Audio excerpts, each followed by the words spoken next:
नवरात्रीत आपल्या कुलदेवीची तसंच घराची घट बसवतो त्याची ओटी भरण्याची पद्धत असते. ओटी भरताना काही गोष्टींची काळजी घेतली पाहिजे. कुलदेवी कुलाचे रक्षण करणारी असते. तसेच दुर्गादेवी देखील आपले रक्षण करणारी असते. म्हणून देवीची ओटी भरायची असते. याने प्रत्येक मनोकामना पूर्ण होतात. एका ताटात साडी ठेवावी. आपल्या इथे परंपरेनुसार नऊवारी साडीने ओटी भरण्याची पद्धत असेल तर नऊवारी साडी ठेवावी.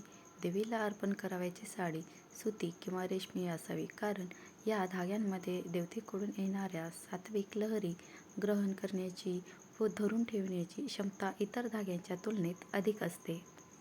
साडीचा रंग काळा किंवा निळा नसावा. याऐवजी आपण लाल, केशरी, पिवळा, हिरवा, जांभळा असा रंग निवडू शकता.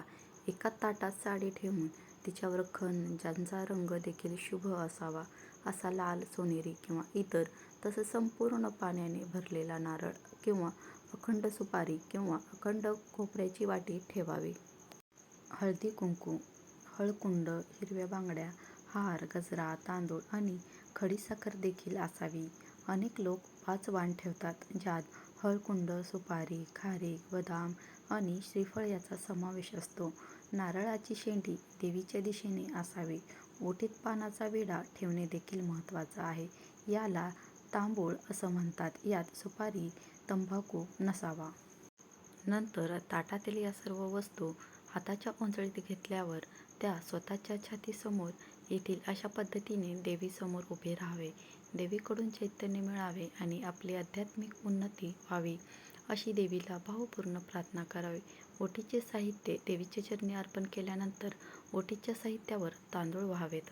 मंदिरात देवीला अर्पण केलेली साडी तिथेच अर्पण करायची असते. तसंच घराच्या देवीला अर्पण केलेली साडी आपण परिधान करावी किंवा एखाद्या सुवासिनीला पण देऊ शकता. तसेच नारळातील खोबरे प्रसाद म्हणून ग्रहण करावे. यासोबत गुरुजींना शिधा द्यावा.